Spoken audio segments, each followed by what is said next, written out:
The Partridge Family looked like the happiest band on TV. Bright bus, big smiles, catchy songs that felt like pure sunshine. But behind that harmony was something else. From 1970 to 1974, millions of Americans tuned in every single week to follow the adventures of television's most musical family. The Partridge Family wasn't just a sitcom. It was a cultural phenomenon that produced chart-topping records, launched teenage heartthrobs, and defined early 1970s pop culture in a way no other show had done before. But what if everything you saw on screen was just the surface of a far more complicated story? What if the colorful, harmony-filled world of the Partridge Family was concealing battles, personal struggles, and a level of corporate control that the cameras were never allowed to capture? Today, we are revealing what David Cassidy, Shirley Jones, Danny Bonaduce, and other cast members have finally shared after decades of careful silence. The bitter music industry battles that raged behind those seemingly effortless performances. The devastating personal struggles hidden behind those perfect smiles. The corporate machinery that turned young performers into carefully packaged products. And the deeply uncomfortable truth that television's most wholesome musical family was assembled through one of the most calculated casting processes in television history. You think you know the Partridge Family? Think again, because the cast has finally broken their silence about what really happened during the creation of this American institution. From the actors who were not allowed to play their own instruments on their own hit records to the systematic pressures placed on young performers. This wasn't just another family sitcom. It was a carefully constructed commercial enterprise that sacrificed authentic artistry and sometimes personal well-being for ratings and record sales. The show's producer once admitted that they weren't creating a television show as much as they were manufacturing a product designed to sell records, lunch boxes, and magazine covers. After today's revelations, you will understand exactly what he meant, and you will never watch the Partridge Family the same way again. The most shocking truth about the Partridge Family is that television's most famous musical family wasn't really a musical family at all. They were a carefully engineered commercial concept designed from the ground up to capitalize on the success of real-life family bands. Television historian Tim Brooks explains that the show wasn't inspired by artistic vision. So it was a calculated response to the commercial success of the Cowsills, a real family band that had several hits in the late 1960s. The network saw dollar signs, not just in ratings but in record sales, merchandise, and teen magazine coverage. This commercial foundation shaped every single aspect of the show's development. Shirley Jones, who played Mother Shirley Partridge, revealed that the original concept was actually to cast the Cowsill family themselves in the show.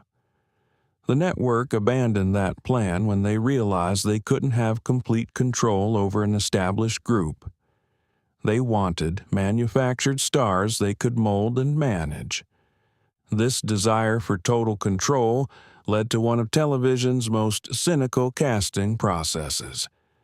David Cassidy, who played Keith Partridge, it explained that they weren't casting actors who could sing or musicians who could act. They were casting marketable images. His audition focused more on how he photographed than on his acting or musical abilities. For Cassidy, who had genuine musical aspirations, this created immediate tension. He was a serious musician. He played guitar, wrote songs, had performed in bands.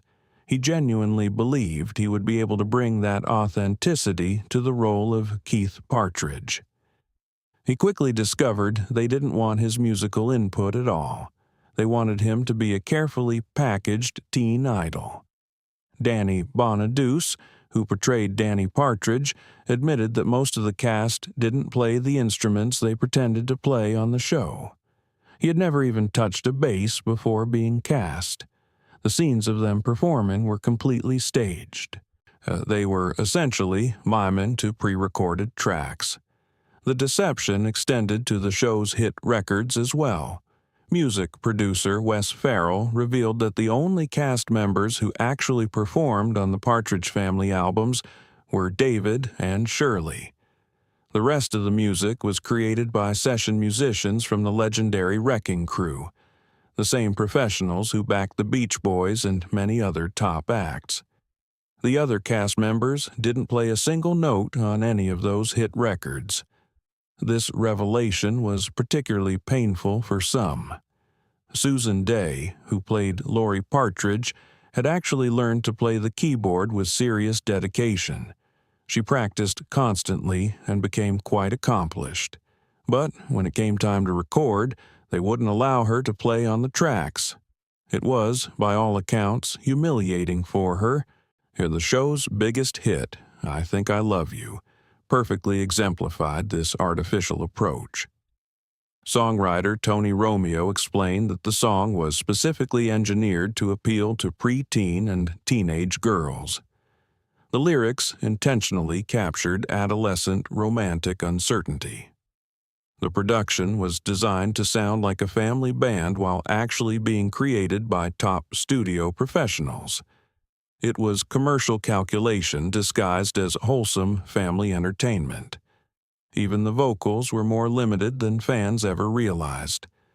David sang lead, Shirley provided some harmonies, and professional studio singers handled the rest.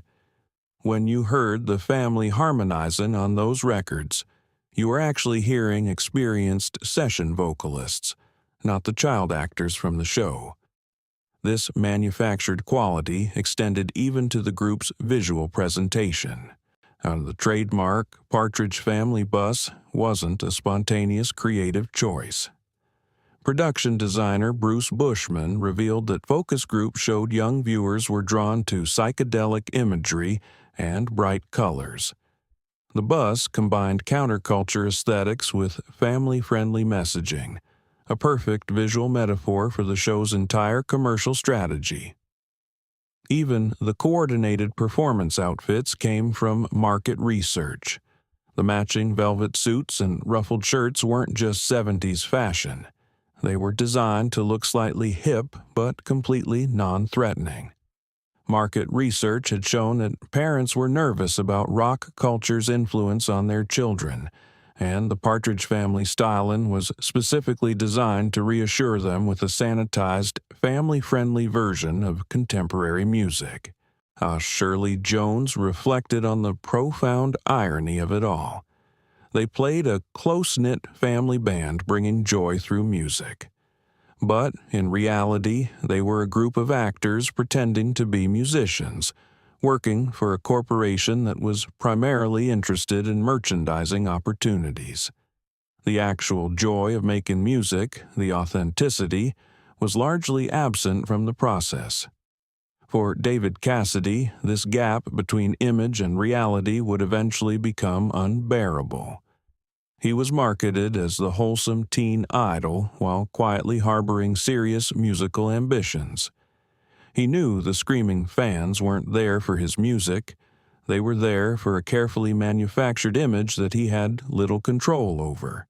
That contradiction, as he would later say, eventually broke him. For David Cassidy, in the Partridge Family created a level of fame that went beyond stardom to become something closer to cultural hysteria. A suffocating celebrity that trapped him in a wholesome image while quietly destroying his personal life and his artistic aspirations. Nobody could have prepared for what happened. One day, he was a struggling actor, and the next, his face was on lunchboxes, bubblegum cards, and magazine covers everywhere he looked. Fans were breaking into his home and tearing at his clothes in public. He couldn't go anywhere without causing a scene. The statistics of the phenomenon remained staggering. At his peak, Cassidy was receiving 25,000 fan letters every single week. His fan club was larger than those of Elvis Presley and the Beatles combined at their heights. Now, concerts had to be canceled because of crowd safety concerns. Police officers would beg him not to step out of the car because they genuinely could not guarantee his safety. And yet, this extraordinary wave of fame came with almost no support system whatsoever. The studio provided no counseling and no guidance on handling that level of pressure. Shirley Jones recalls that David was essentially left alone to navigate this overwhelming situation at just 20 years old, suddenly unable to go outside without causing mass hysteria. The toll was immediate and severe. He developed intense insomnia and anxiety and would go days without sleep before having to perform with a manufactured smile. The pressure, both physical and psychological, was immense. The fame wasn't just overwhelming, it was artistically suffocating. Cassidy wanted creative control.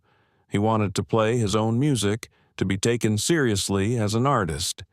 Instead, he was told exactly what to record, what to wear, and what to say in interviews. His actual musical instincts were considered irrelevant or actively discouraged.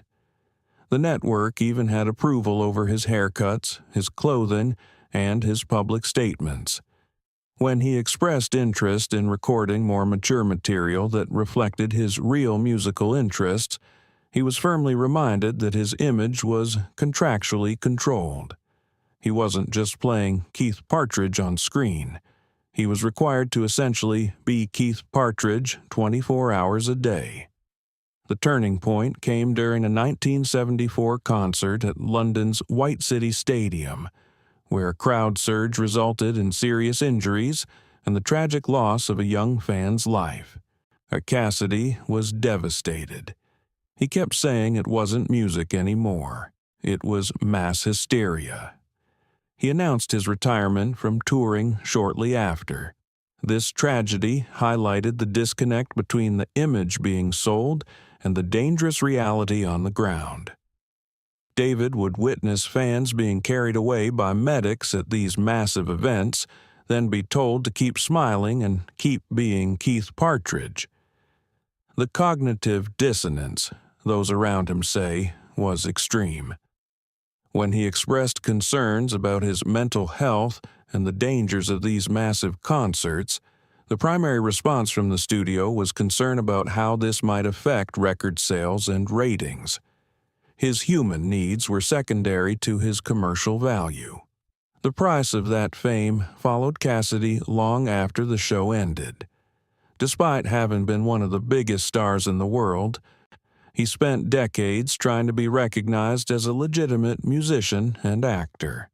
The Keith Partridge image was so overwhelming that audiences and industry executives simply couldn't see beyond it. His serious theatrical work and his more mature music were consistently overshadowed by memories of those ruffled shirts and bubblegum songs.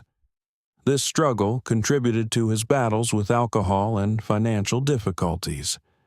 Toward the end of his life, he reflected on the painful contradiction at the heart of everything. He had been positioned as the authentic voice of young people while being entirely controlled by corporate interests. He had been celebrated for musical performances that weren't fully his. He had been loved for being someone he was never allowed to outgrow. That, he said, was a painful legacy to reconcile. People always assumed the cast were one big happy family. Shirley Jones has been candid about the fact that the reality was far more complicated. Some relationships were genuinely close, others were strictly professional, and some were characterized by real conflict that was carefully hidden from the cameras. The central relationship between Shirley Jones and her real-life stepson, David Cassidy, contained unique layers of complexity. She had previously been married to David's father, Jack Cassidy, which created an unusual dynamic from the very beginning. That history gave them genuine warmth on screen, But it also meant they brought family history and complications to their working relationship.